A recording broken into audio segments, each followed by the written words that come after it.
Erga suas mãos para o Senhor por um instante, como alguém que se rende a Ele, como alguém que se entrega. Enquanto ministramos juntos mais uma canção, deixa o Senhor te marcar nessa tarde.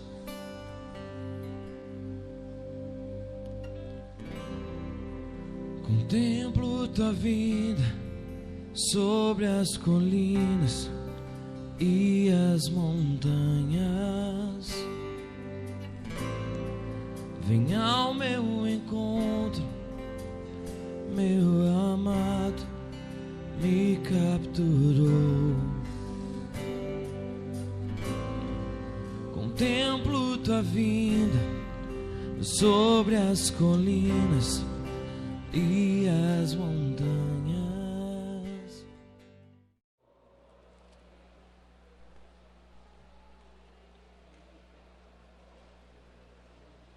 Romanos capítulo 8, verso 29.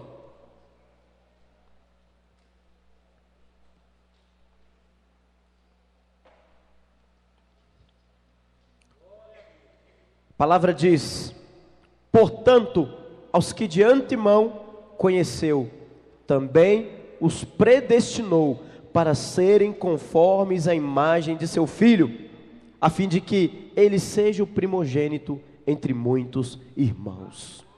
Quantos aqui são predestinados para serem conformes a Cristo? O Senhor nos chamou para isso.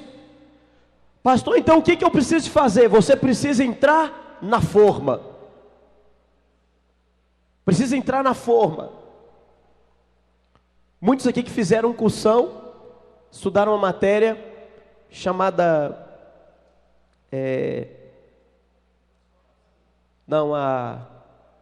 plano de redenção. E lá fala a respeito dessa questão da conformação, que nós seremos cada dia conformados à imagem e semelhança de Cristo. Também, mas nessa aula também fala a respeito disso, que fala da transformação, da conformação, da libertação. Só que nós temos que entender que Jesus, ele é essa forma.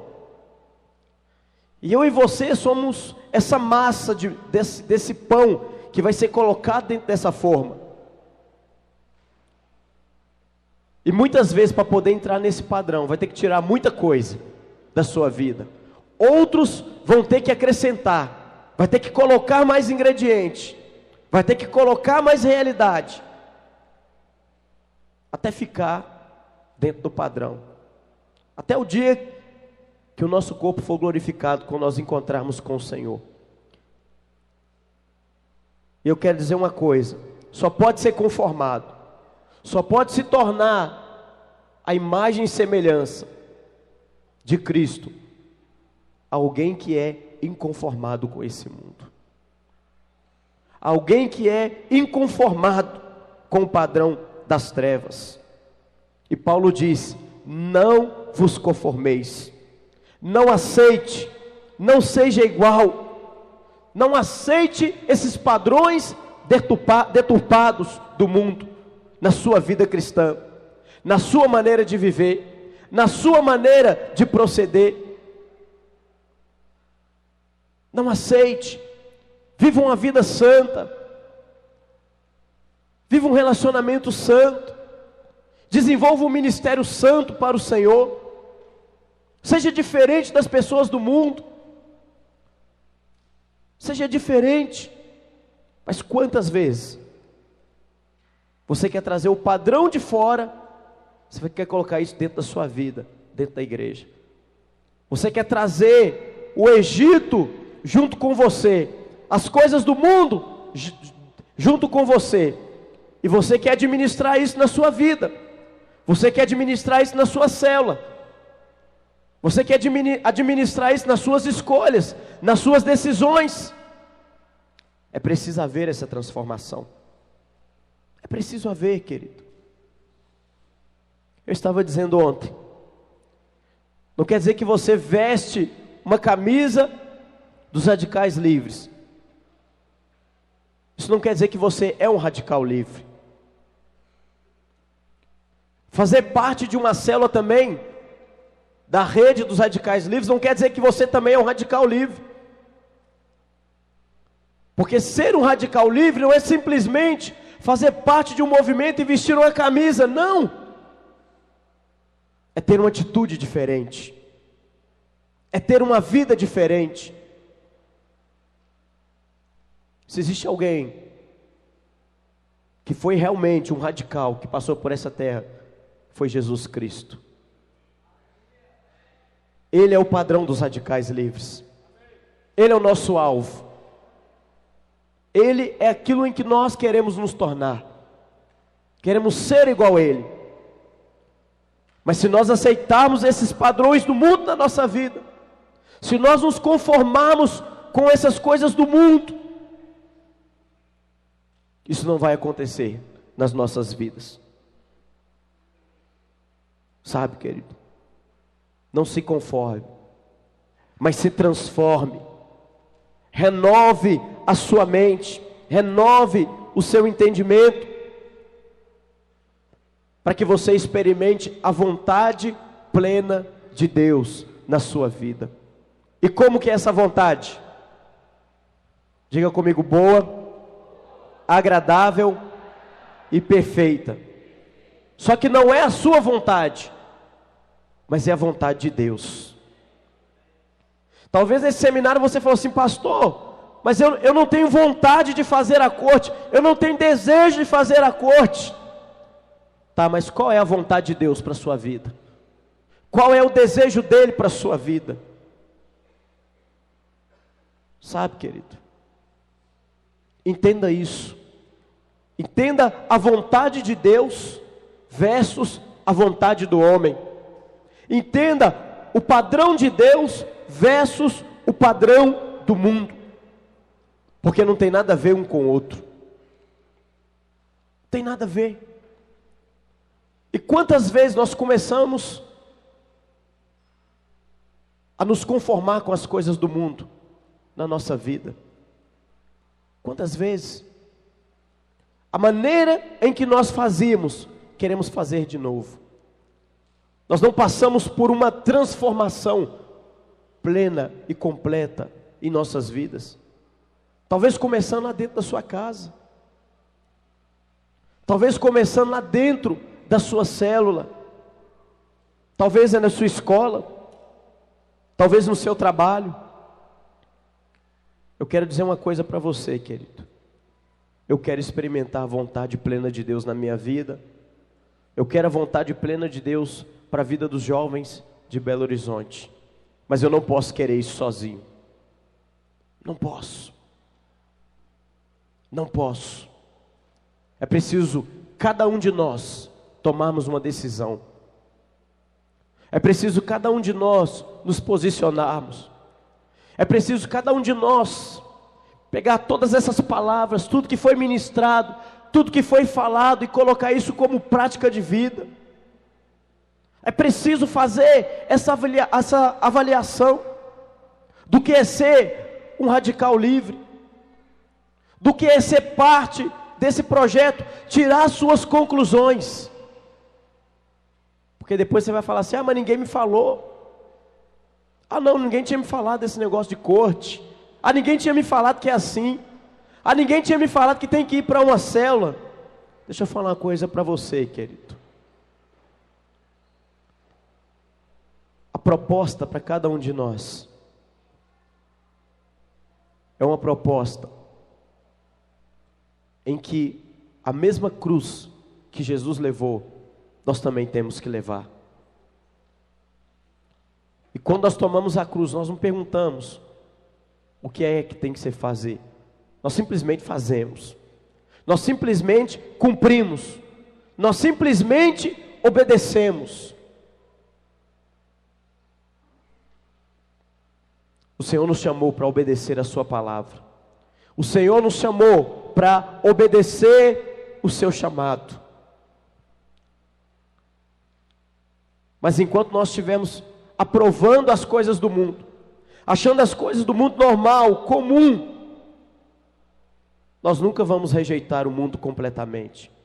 E sempre vamos aceitar as regras do mundo nas nossas vidas.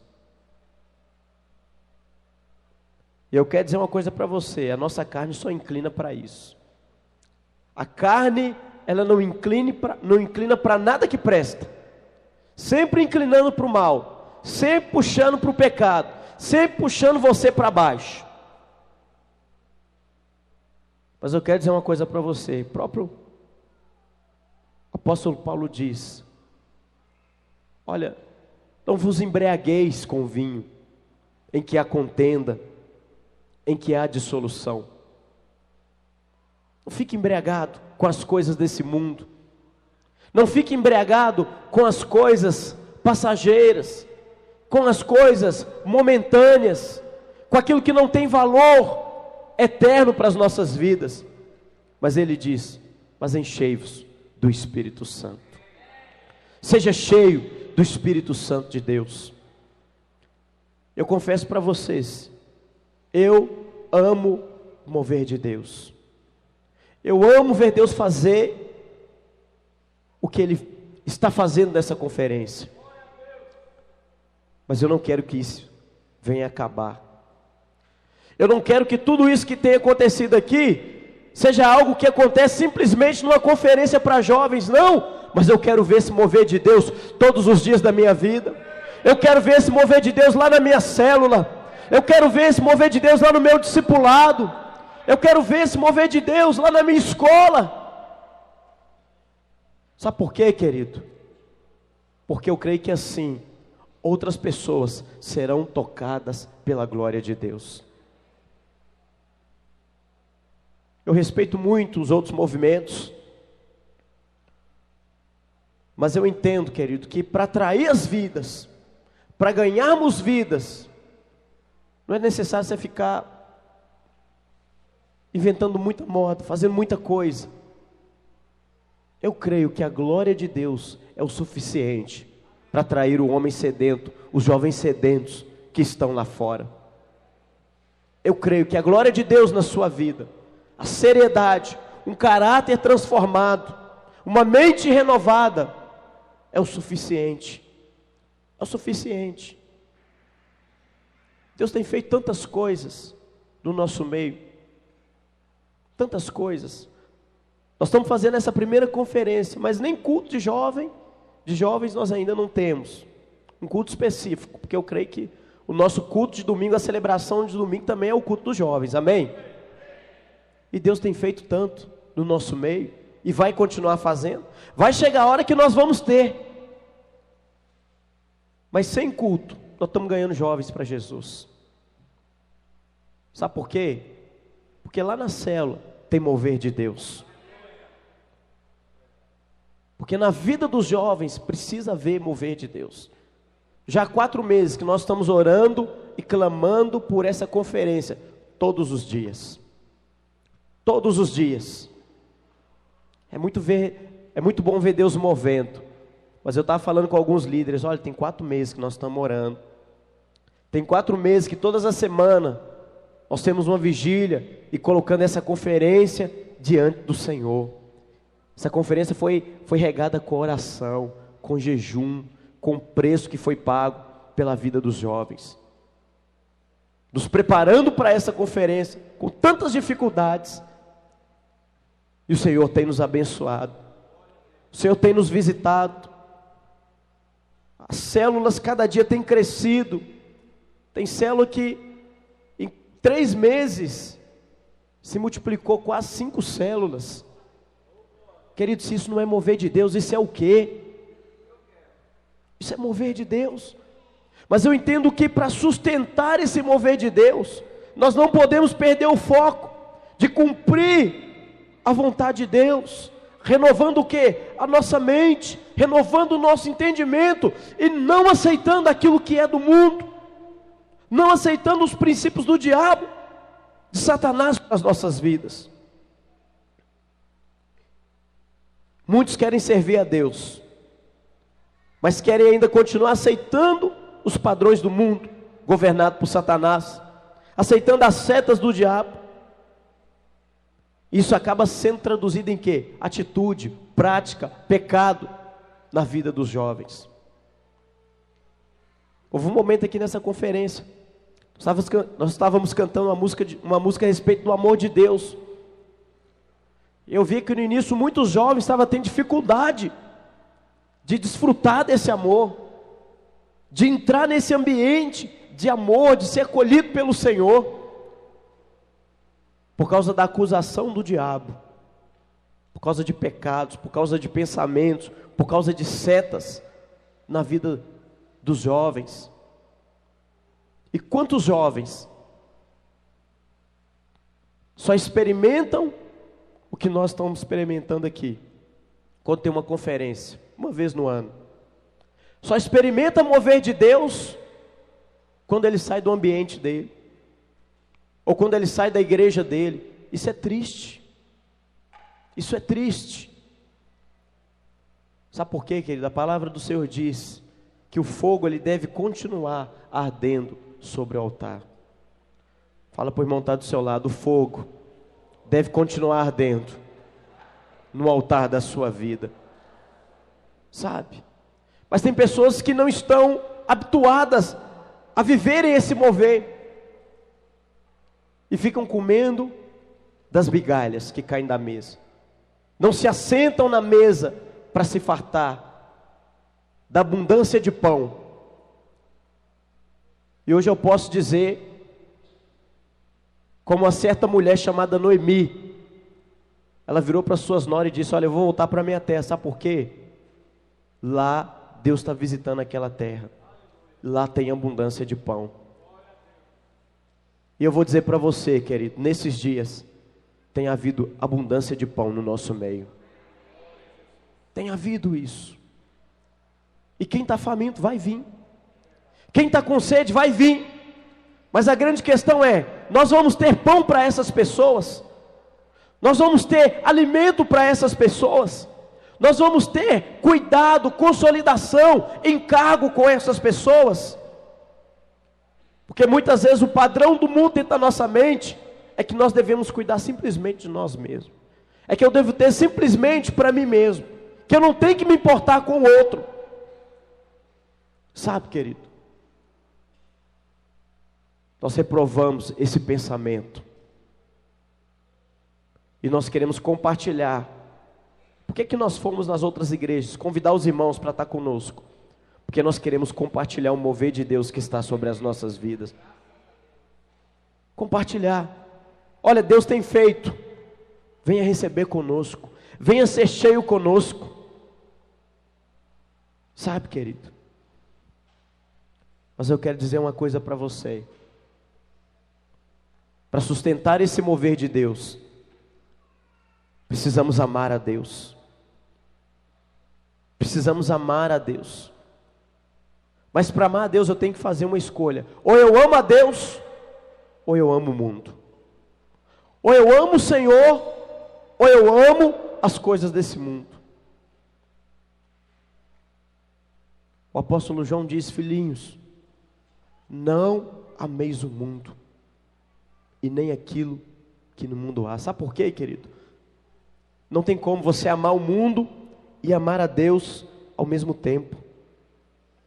Ou você ama a Deus, ou você ama as coisas do mundo. Pastor, eu amo a Deus.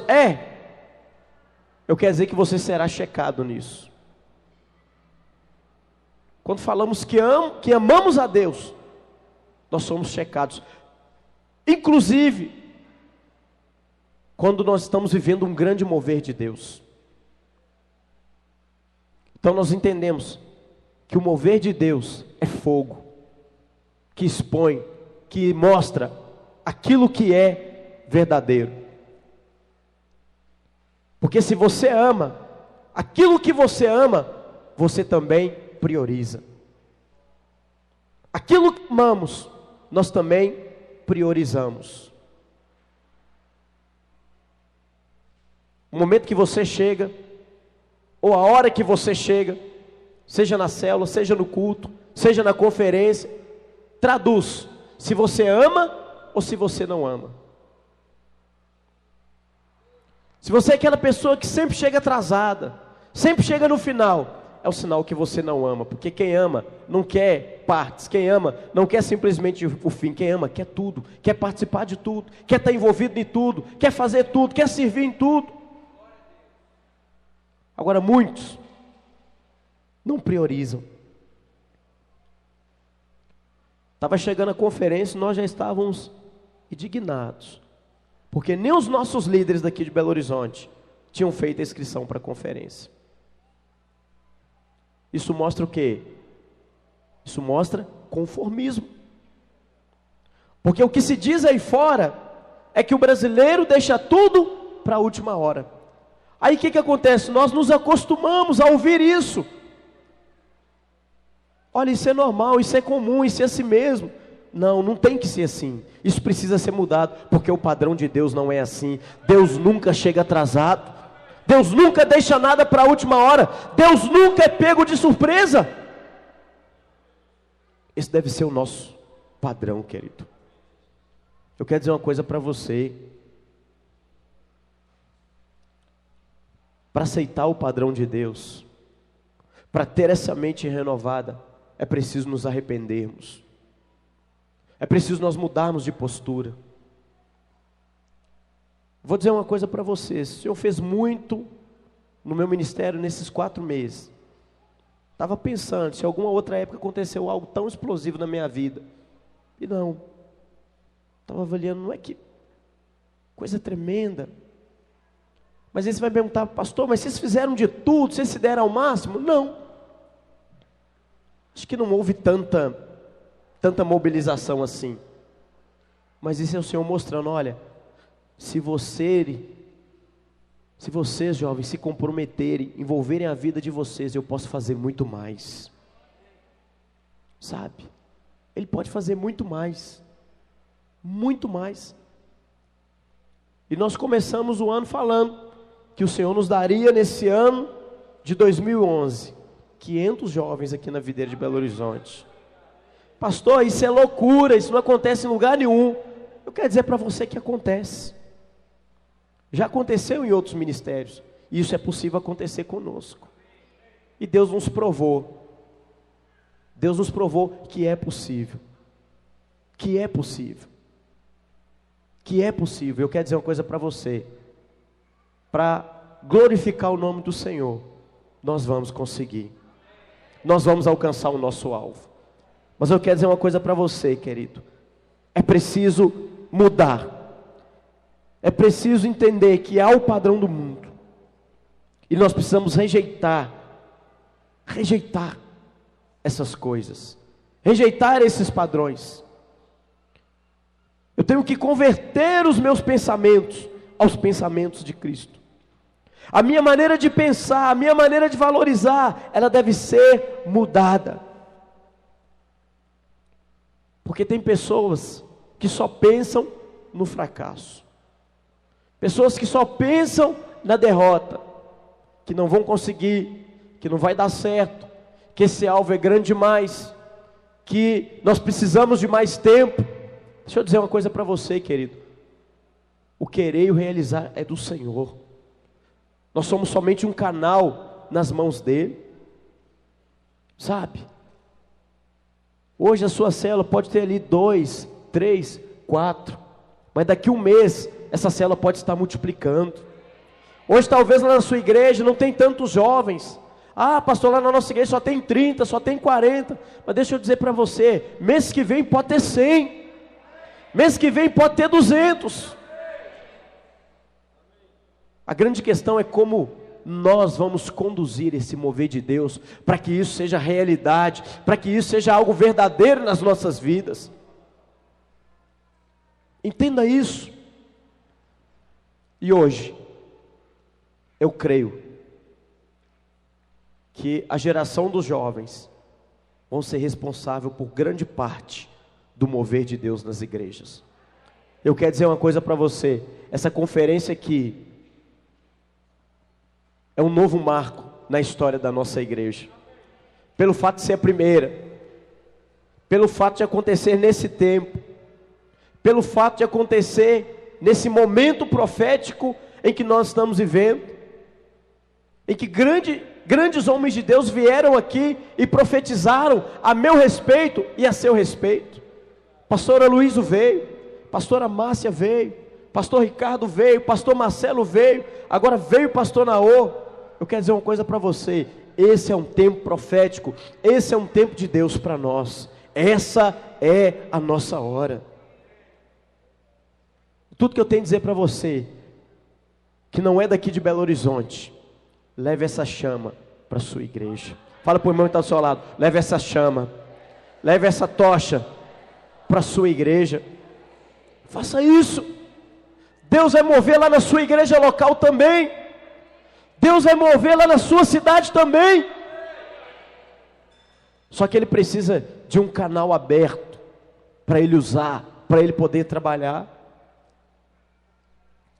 Ontem estava conversando com os irmãos, ele falando: pastor, mas como? Vocês começaram em janeiro com 96 jovens, vocês já estão com mais de 200? Vocês começaram com 10 células, já estão com 25, como é que isso aconteceu? Falei: irmão, isso é mover de Deus, eu não sei como é que essas coisas acontecem, só sei que Ele fez e vai continuar fazendo. Mas nós decidimos, nós tomamos uma decisão. Nós tomamos uma decisão. Nós não vamos ser mais um dentro de Belo Horizonte. Não vamos ser mais um movimento de jovens dentro de Belo Horizonte. Não, nós vamos fazer a diferença. Os nossos jovens vão ser jovens santos, separados, ungidos, cheios de Deus. Não vamos negociar. Nós já tomamos a nossa decisão. Nós já tiramos as nossas conclusões. Nós já medimos e já entendemos aquilo que Deus tem para nossas vidas. E nós vamos atrás desse grande avivamento que já começou. E Deus vai fazer mais. Quantos creem que Deus vai fazer mais? Isso é só o começo. Isso é só o começo. Mas eu quero dizer uma coisa para você, querido. Os nossos conceitos têm que ser mudados. Os nossos valores, os nossos pensamentos têm que ser mudados. Pastor, mas como que eu vou fazer isso? Não sei. Escolha coisas boas para pensar. Coisas que estão aqui na palavra de Deus. Ao invés de ficar pensando aquilo que não presta, ao invés de ficar pensando que não vai conseguir, que não dá certo, que é pesado demais, que é difícil demais, comece a tomar posse dos pensamentos de Cristo, dos pensamentos de Deus, e você vai ver o que Deus vai fazer lá na sua célula. Você vai ver o que Deus vai fazer lá na sua igreja. Você vai ver. Filipenses capítulo 4, verso 8, fala a respeito de como deve ser os nossos pensamentos, aquilo que nós devemos pensar.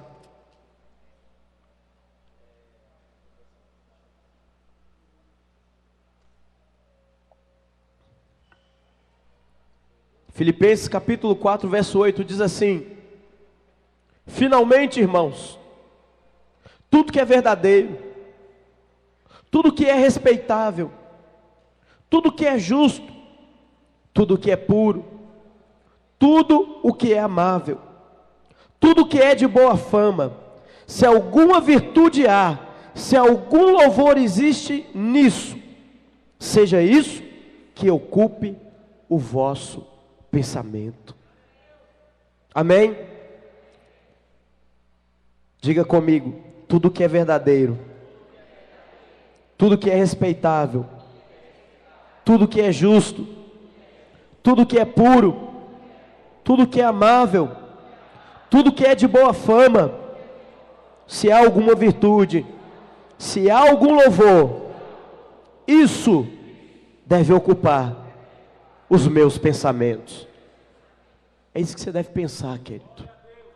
É isso que deve estar martelando na sua cabeça todos os dias. Por isso, ocupe os seus pensamentos todos os dias com a palavra de Deus. Todos os dias. Homens que marcaram a história através do Evangelho foram homens que viveram a vida de palavra. Eram homens que se alimentavam todos os dias da palavra, que comiam todos os dias a palavra. Homens de Deus, mulheres de Deus, com vida de oração. Com vida de oração. Com vida de disciplina. Sabe, querido? Queira ser esse jovem radical. Queira ser esse inconformado. Queira ser. Sabe o que você tem que fazer? É levar esse avivamento aqui lá para a sua escola. Outro dia nós estávamos numa igreja conversando com um pastor, e ele estava dizendo que os jovens da igreja, que estudam num colégio próximo lá da igreja, Deus tocou tão profundamente a vida desses jovens, desses adolescentes, que o diretor da escola foi lá na igreja conversar com o pastor.